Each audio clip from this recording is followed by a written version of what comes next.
Señoras y señores, con ustedes el profesor Gonzalo de la Maza. Bueno, muchas gracias por la invitación. Quiero partir con una felicitación a la creación de este centro. El centro, digamos, nosotros trabajamos en esta misma dirección, centros interdisciplinarios que aborden los temas de políticas públicas, considerando muy centralmente la variable territorial, es decir, la, digamos, dinámicas que normalmente no están consideradas dentro de los enfoques burocráticos o organizacionales, sino que surgen de un componente de la dinámica social más concreta, que son los lugares de habitación. Y entonces quiero expresar mi apoyo y mi respaldo y que ojalá esta invitación se traduzca en colaboración también a futuro. Y segundo, las felicitaciones a Francesco, porque no es frecuente un texto editado completo de un estudiante de magíster, y como ya se dijo y reitero, un texto bien escrito, completo, digamos, que se deja leer, yo estaba calentando la prueba anoche y bueno, me podía haber quedado dormido, como me pasa cuando leo mis propios libros que quiero leer, o leerlo hasta el final y la verdad que lo había mirado antes y lo volví a leer y el libro está interesante y bueno, y además publicado, circulando, bajo la forma que sea, me parece un mérito y un buen estímulo para muchos otros de ustedes que nos encuentran en ese trance. Yo voy a hacer 4 comentarios, que es una forma, digamos, de organizar, hay varios puntos en cada uno de ellos, y los 4 comentarios se ordenan, sin embargo, a partir del punto fundamental del texto. Yo hice muchas anotaciones y puntos, sobre todo el tema de la contabilización de organizaciones, yo he escrito cosas al respecto, en fin, pero al final me quedé con el punto central que introdujo Braulio también al comienzo, y que se refiere al enfoque del poder. O sea, que eso me pareció que era como el punto guía o el punto para evaluar el libro, su contribución, va a ser si responde o no responde al planteamiento que él mismo hace, ¿no? Dice aquí, habla de la paradoja del poder, o se coloca, digamos, un punto, el título corresponde a eso, y por lo tanto, en esa línea voy a ir y voy a privilegiar algunos hechos. Entonces, lo primero es como la importancia del enfoque. A mí me parece que comparto esta idea de que para comprender el hecho organizativo, llamémoslo así, ya no nos vayamos todavía a los casos, pero el hecho organizativo, desde un punto de vista del poder, es necesario un enfoque tanto organizacional como político. O sea, ese punto de partida creo que esas 2 líneas vamos a ver cómo se desarrollan en el caso del texto. Pero tienen, digamos, eso que podría ser una afirmación teórica, en el caso de la sociedad civil chilena, es especialmente relevante, ¿no? Y entonces, y señalo por lo menos 3 aspectos de ese primer punto. Primero, porque la trayectoria de la sociedad civil chilena durante todo el siglo XX, o digamos con posterioridad de las reformas de los años 20, es precisamente tensiones, encuentros y desencuentros, ¿no es cierto?, entre la política y la sociedad civil. Mario ya introdujo un poco ese punto, ¿no? La sociedad civil no es una esencia atemporal, un concepto que flota en el espacio y que uno va a ver entonces cuál sociedad civil es en Chile o en otros lugares. Más bien hay que adoptar un enfoque social e histórico, es decir, en Chile la construcción de la sociedad civil en este periodo, por lo menos, que es el periodo al cual nos vamos a referir después con las uniones comunales, es un periodo en el cual, si uno no entiende o no trata de discutir acerca de la relación más o menos armónica o tensa entre sociedad civil y política, no entiende en realidad. Entonces, por ejemplo, hay una discusión, a eso es objeto de discusión. Yo siempre me ha tocado discutir muchas veces con Manuel Antonio Garretón. Entonces Garretón dice, la sociedad civil chilena no existe, porque en realidad eran los partidos políticos los que movilizaban a la sociedad y los que articulaban todo. Entonces, bueno, yo me discuto eso porque primero, si le acepto eso, me quedo sin trabajo, yo me dedico a la sociedad civil. Y segundo, porque me parece que es una visión reduccionista. O sea, es obvio que bueno, ya Mario lo planteó y creo que en ese punto admite discusión, es un punto muy importante. Pero estamos hablando de sociedad civil, o sea, estamos hablando de una sociedad que tenía una cierta capacidad de organización en vínculos más o menos fructíferos o no con los partidos vinculados al sector. Segundo, porque las organizaciones sociales durante ese periodo se han orientado permanentemente, han orientado sus demandas hacia el Estado muchas veces a través del sistema político. Han orientado y siguen orientando. Entonces yo leí hace poco un hermoso libro que lo traje aquí que se llama Deportistas y Ciudadanos, Fútbol y Política en el siglo XX en Chile. Y eso es eso, es una historia del fútbol, de las asociaciones de fútbol, escrito por una mujer gringa, no sé si será casada con un chileno hincha de algún club. Es un libro extraordinariamente interesante. ¿Y qué es lo que muestra Brenda Elsie, digamos, en esta historia del fútbol? Que desde el comienzo hay una fuerte dinámica de asociación del fútbol amateur, digamos, del fútbol barrial, diríamos, del fútbol local, y que a través de esas asociaciones se expresaron y se establecieron muchas demandas que tenían que ver con las necesidades y requerimientos de los grupos que estaban organizados en torno al fútbol. Que había una contradicción o mucha tensión cuando se profesionaliza el fútbol, porque por un lado los jugadores de barrio veían en la profesionalización un canal, ¿no es cierto?, de movilidad social y de ganarse los porotos, pero por otro lado eso los llevaba a un espacio dominado por otros intereses, etc. Muestra casos, digamos, de, por ejemplo, la fuerte presencia del Partido Radical en las asociaciones, analiza casos como San Miguel, donde, digamos, todo un proyecto político local está, en fin. Sin embargo, cuando la Brenda Elsie va a preguntarle, hace una encuesta a los dirigentes de asociaciones de fútbol local actuales, y le manda no sé cómo sería la encuesta, pero ella lo confiesa muy largamente, nadie le contesta la encuesta sobre este tema, ¿no? Rescata la Asociación de Fútbol Amateur del año 73, que murieron los dirigentes, en fin, y resulta que los dirigentes, y dice, y algunos dudaban de mi sanidad mental, porque decían que yo estaba peinando la muñeca.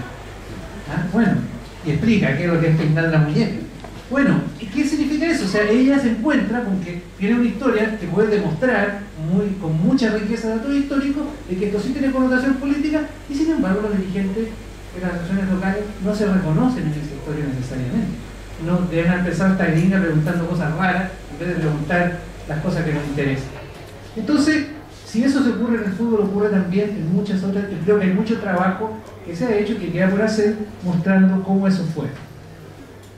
Pero lejos, lo que quiero destacar es que lejos de una oposición radical entre el Estado y la sociedad, así como digamos por principio, porque una cosa es la sociedad autónoma y otra cosa es el Estado, muchas organizaciones sociales han sido precisamente el puente entre ambos esferas, a través del sistema político, por fuera del sistema político, por el lado del sistema político, ampliándolo, en fin, utilizándolo, siendo cooptado en todas las modalidades que ustedes quieran. Y tercero, para no tener como una visión, una especie de visión meramente, digamos, como esencialista también, lo que es la sociedad o lo que es el Estado, porque el Estado era un Estado activo en la sociedad, estaba introduciendo sus proyectos, etcétera, y modificando. Tercera razón por la cual yo destaco esta perspectiva de Francesco de ver el enfoque organizacional, pero también el político, es que las juntas de vecinos en particular, eso es lo que él estudia, a través de una subexpresión, las uniones comunales son expresión de un modelo de participación impulsado en los años 60, una entidad de organización barrial, reconocida por el Estado, colaboradora del Estado, establecida como una entidad colaboradora de un Estado que algo tenía que hacer ahí, con municipios muy débiles en ese tiempo, no tenían mayor rol, eran proyectos que venían del Estado central, no sobre todo de las realidades locales, aunque sí existían juntas vecinales anteriores a la ley. Entonces, corresponden su diseño, tuvieron una corta vida, porque 73 ya fueron intervenidas, eso lo recuerdo, y luego fueron reconstituidas de otra manera con otro Estado, en otro modelo, donde ya ese modelo de la participación popular ya estaba completamente fuera de la escena, digamos. Uno puede entender esa creación en los años 60 porque las juntas de vecinos no fueron los actores del llamado poder popular de los años 70, de 72, 73. Si era otro modelo, eran justamente organizaciones, por eso a mí me parece que no hay, el hecho de que haya existido el cordón Cerrillo, el Maipú, no tiene mucho que ver con este tema, porque efectivamente eso era una lucha política distinta, organizaciones que se crearon para desafiar al Estado, en fin, en la transformación de quien ese momento está discutiendo, está debatiendo y luchando. Porque tenía otra la articulación política. Ese es el primer punto. Segundo punto que quiero destacar en el comentario, lo que cambió con la dictadura, lo que más cambiaron muchas cosas, pero lo que cambió con la dictadura y luego con la transición fue precisamente la articulación entre lo social, lo político y el Estado. O sea, cambiaron los actores sociales porque se transformó mucho la sociedad y se ha seguido transformando. Es una sociedad transformada, llena de transformaciones. Cambió lo político, obviamente, y cambió el Estado. Entonces, si las tres patas, digamos, que se articulaban en ese modelo, digamos, de articulación con más o menos vigencia, cambiaron y cambiaron las relaciones entre ellas, entonces estamos en un escenario distinto. Si bien bajo la dictadura los partidos políticos impulsaron la movilización, obviamente esta los rebasó y se hacía de una manera vinculada con los partidos, pero los partidos estaban prohibidos, no tenían la capacidad de instalar las demandas de la organización en el Estado, y entonces se producían otro tipo de dinámicas. Y luego, en la transición les dio mucho protagonismo, pero que le cortó las alas a la articulación. O sea, porque fue protagonismo para la reconstrucción institucional, para donde mejor se expresa eso, más trágicamente se expresa eso en el Poder Legislativo, en el Parlamento.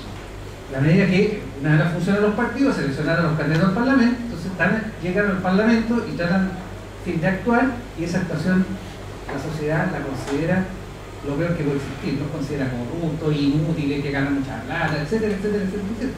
O sea, entonces, en cierto modo, esa presión política y social que condujo a la transición, con el desarrollo de esta, con el diseño que esta tuvo y el desarrollo que tuvo, se tradujo en lo que Rafael Otán, un periodista español muy agudo, llama un coitus interruptus de la relación, de la democratización, como un hecho que hubiera permitido continuar esa relación que ahí se estaba creando.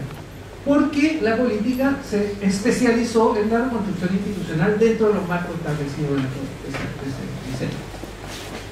El protagonismo en este contexto respecto de las organizaciones que estudia Francesco lo tomó el Estado a través de sus políticas sociales, por fuera de la deliberación política. O sea, estamos hablando del Estado a través del Poder Ejecutivo y su decir, bueno, vamos a trabajar en esta línea, vamos a desarrollar estas acciones. Ahí surgen los mecanismos, los fondos concursables, etcétera, etcétera. Y dentro de los estrechos márgenes de la democracia de los consensos, en fin, no voy a atender en eso, pero un Estado más protagonista que durante la dictadura, pero no rebasando los límites que estableció ese pacto que está por fuera de él.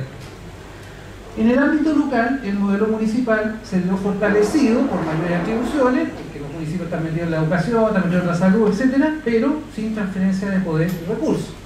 O sea, es obvio que la democratización municipal no fue, salvo en el aspecto de democratizar los gobiernos municipales, o sea, crear gobiernos electos en los municipios, no fue prioridad, no tuvo proyecto, y las propuestas que hicieron, digamos, todo tipo de organizaciones al comienzo de los 90 no fueron, digamos, muchas de ellas no fueron implementadas. Sí fueron implementados programas sociales, pero no fue implementado un modelo de democratización municipal. Y las reformas de la ley municipal, la mayoría fueron para regular la competencia electoral, para poder encontrar un modelo que acomodara y pudiera generar un modelo de competencia electoral. Pero un poco, se hizo algo, pero se hizo poco respecto a este proyecto. Las juntas de vecinos, bueno, y además un modelo alcaldicio, que es otra cosa importante, este papel de los alcaldes, que señalaba Vicente, los alcaldes con la capacidad de manipular esto, es porque el modelo chileno municipal es extraordinariamente alcaldicio. O sea, mucho poder. El Consejo Municipal, por ejemplo, tiene muchos problemas en desempeñar un papel. O sea, ahí hay temas que son temas de gestión y de administración pública, ¿eh? O sea, el escenario local, eso no lo dije al principio, pero parece que otra virtud de este trabajo es privilegiar el escenario local como también de construcción institucional y de administración. Bueno, las juntas de vecinos son, sin embargo, remanentes de un modelo que no existe. Y eso lo expresan sobre todo los dirigentes, que aspiran a tener, digamos, un papel que no necesariamente es el papel que les otorga. Pero también el modelo no existe en el sentido, por ejemplo, que en Maipú se rediseñan las unidades vecinales, ¿verdad? Y se constituyen barrios. Pero resulta que la unión comunal no es adecuada, no está alineada con esa transformación. Las unidades, hay dos problemas. Uno, que digamos, el Tribunal Constitucional impidió que pudiera haber una junta de vecinos por unidad vecinal, que era la base de la junta de vecinos. y dijo, no, aquí hay libre competencia, libertad para elegir, ¿no es cierto? Cualquiera crea su junta de vecinos. Y segundo, bueno, un rediseño de barrio que parece muy interesante, que viene del municipio, sin embargo no cuadra bien con esto, ¿no? Y el modelo municipal, bueno, pero las juntas de vecinos retienen el reconocimiento municipal. Son los interlocutores que el municipio, y cuando tienen que repartir el alcalde un poquito a cada uno, le reparte a las distintas juntas de vecinos, a las organizaciones vecinales. Y eso, bueno, privilegia el papel del dirigente. Este dirigente actor no necesita tener a la organización, solo necesita que hayan elecciones que lo renueven, y con eso y tener una buena relación con el alcalde. Eso es lo más importante que hay que tener en el escenario local. Hay estudios de Edward Greaves sobre la labor de los dirigentes vecinales. Entonces él le pregunta, se encuesta con los dirigentes y les pregunta, ¿qué es lo que hacen? ¿En qué ocupan su tiempo como dirigentes? Y lo que ve es que el grueso del tiempo está dedicado a concurrir al municipio, a la dirección de organizaciones comunitarias, digamos, a realizar trámites. Y analiza las demandas que esos dirigentes quieren encarnar, y obviamente son demandas que sobrepasan ese estrecho canal institucional que tienen. Pero ahí están, digamos, aprisionados un poco en ese espacio. Los modelos de participación innovadora, como el que se muestra en Maipú, pero hay otros, en general han sido impulsados por los municipios, pocos municipios, pero en algunos se han impulsado iniciativas, como los presupuestos participativos, qué sé yo, han fortalecido normalmente, o sea, no han fortalecido el papel de estas organizaciones comunales. Han sido incluso, nosotros estudiamos el caso de Cerro Navia, por ejemplo, una gestión para bypassear a los dirigentes comunales que no estaban bien alineados con la gestión de la alcaldesa, ¿no? Y entonces era, bueno, ¿y cómo se hace eso? Estableciendo una participación más directa a través de asambleas barriales y un poco dejando de lado a esta oligarquía, diría, o aristocracia dirigencial que tenía otros intereses políticos. O sea, formalmente aparece el alcalde o la alcaldesa como el elemento democratizador, pero en realidad en una relación que se parece mucho más al clientelismo que a la democracia, ¿no? Un vínculo directo con el alcalde. Ni tampoco fortalece el papel de los consejos comunales, el otro gran problema, el organismo de gobierno y control que debería haber, que podría ser un organismo más extenso, más diverso, más amplio, más importante. Los estudios de Egon Montesinos sobre los presupuestos participativos muestran con bastante fuerza esto, o sea, cómo los alcaldes, digamos, no es un problema de los alcaldes, es un problema de la lógica que está instalada en el municipio que lleva a que este tipo de iniciativas que pueden tener un contenido muy democratizador tienden, no siempre, pero muchas veces, a constituirse en un poco un poder del alcalde. Hay experiencias de juntas de vecinos, sin embargo, muy activas, actuando como consejos de desarrollo local, alejadas del modelo predominantemente que predomina, digamos, esta especie de relación institucional sin demasiado poder. Pero son pocas, existen, sin embargo, son interesantes. Tercer comentario.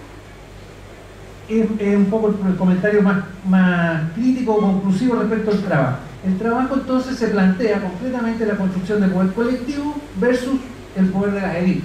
Es el punto del título, es el planteamiento. Mi impresión es que avanza en esa dirección, pero no logra un modelo explicativo satisfactorio como el que desea, como el que promete, digamos, o el que se plantea. Si bien es cierto, la revisión conceptual es amplia, pero me parece que la teoría que invoca finalmente en las conclusiones no se muestra bien adecuada al fenómeno en cuestión. O sea, no estamos en presencia de organizaciones que cada vez más complejas, que consolidan una casta, digamos, dirigencial que coopta, digamos, que capta la fuerza organizacional y la convierte en intereses propios en su defensa. Digamos, lo que estudió Michels en la socialdemocracia alemana, ¿no? Organizaciones que, claro, eran una organización democratizante y, sin embargo, a su interior constituía esta ley de hierro de las oligarquías. Siempre. Aquí no hay oligarquía, aquí hay dirigentes menos solitarios. Y tú lo dices en una parte. Lo percibe, dice, no es tanto una élite, es más bien un liderazgo personalizado. Es típico eso, o sea, el caballero de la Junta de Vecinos. Aquí es la señora de la Junta de Vecinos. ¿Quién es la Junta de Vecinos? Es el caballero que vive allá y que tiene la llave, etcétera, etcétera.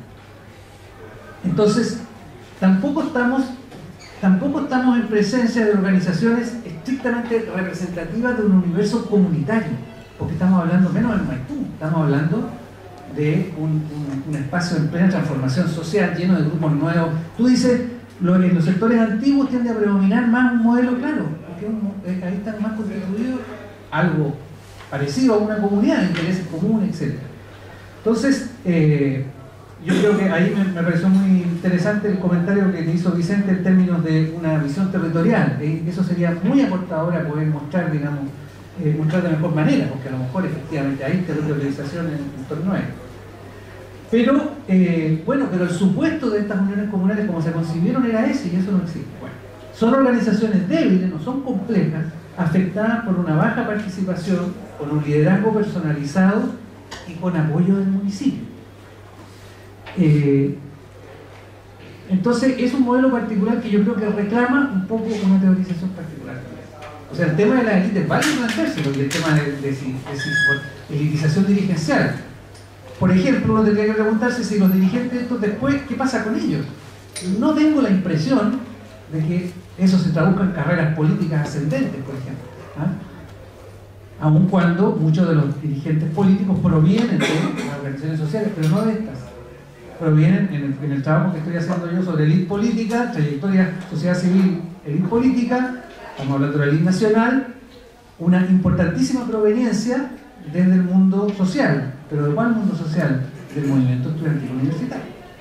Es la mitad de nuestros 387 encuestas tuvieron participación en algún momento en el movimiento estudiantil universitario. O sea, por lo tanto, no es que vengan de Marte, vienen de la sociedad, pero de otra sociedad, no del movimiento poblacional. Y en cambio, este tipo de dirigentes, presencia cero, dirigentes sindicales mínimo, dirigentes poblacionales mínimo, algo juntas de vecinos, sectores medios, pero poco. Entonces, ahí hay. Después, un segundo comentario crítico respecto es que solo le preguntas a los dirigentes. Entonces, ahí yo encuentro que hay una limitación, y a los funcionarios, o sea, a los que están en el juego. Y por lo tanto, la interpretación de los testimonios, bueno, o sea, yo no digo tan interesantes los testimonios. El rol del dirigente es un rol muy particular. Yo, por ejemplo, encontré cosas interesantes que yo las he visto en el trabajo que he hecho hace mucho tiempo. Que ellos se consideran el motor de la sociedad, o sea, dicen, y que le hacemos la pega al municipio. Eso es clásico. O sea, nosotros en realidad somos los que, porque articulamos esto, que si no sería una cosa informe, digamos, le hacemos la pega pero no nos pagan. Mientras que esos otros inútiles del municipio sí les pagan, qué sé yo, ¿entiendes? Entonces, pero yo creo que habría necesariamente que indagar en la funcionalidad de ese modelo, o no, para las, comillas, bases. ¿Les resulta cómodo? ¿No resulta cómodo? Es más bien una operación de los dirigentes, como dijo Vicente. Hay un cierto trade-off ahí entre uno y otro. Tiene su clientela, en fin. O sea, creo que hay un punto que, sobre todo para el planteamiento, no es suficiente una visión exclusivamente de lo que dice el dirigente. Y creo que el modelo metodológico privilegia las variables organizacionales y concluye que ellas responden muy fuertemente a los cambios en el liderazgo.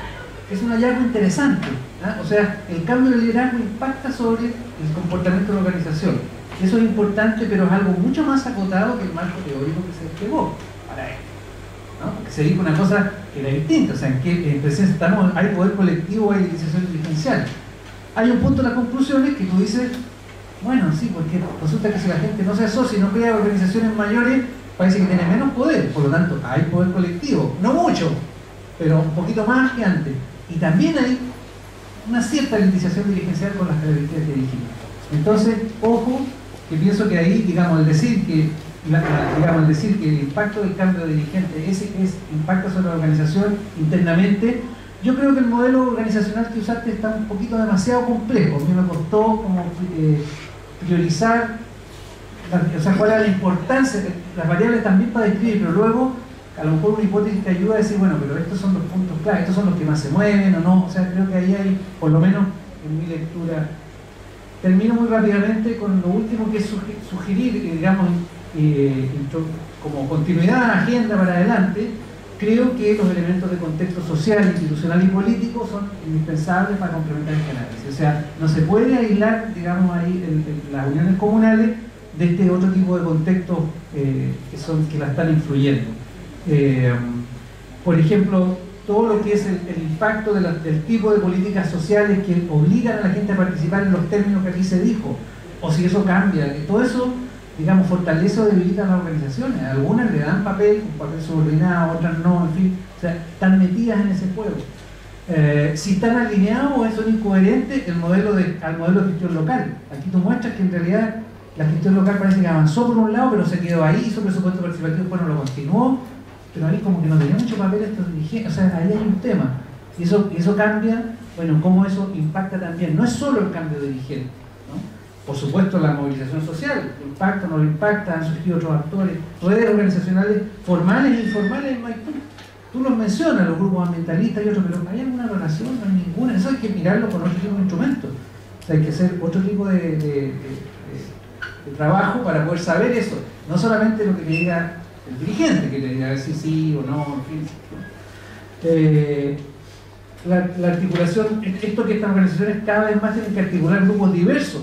Antes se tendía a organizar, nos tendíamos a organizar en torno a intereses comunes y alineaciones políticas. Hoy día la tendencia es articulación de lo diverso, bueno, se da eso, no se da, etc. Y en definitiva el sistema político local, que creo que es un concepto que puede ayudar a poder entender estas organizaciones dentro de un contexto.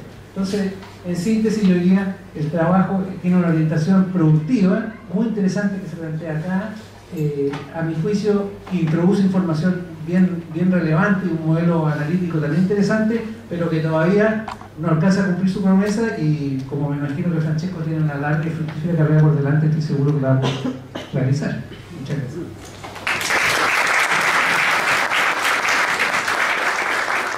Hacemos la presentación del profesor Gonzalo de la Maza.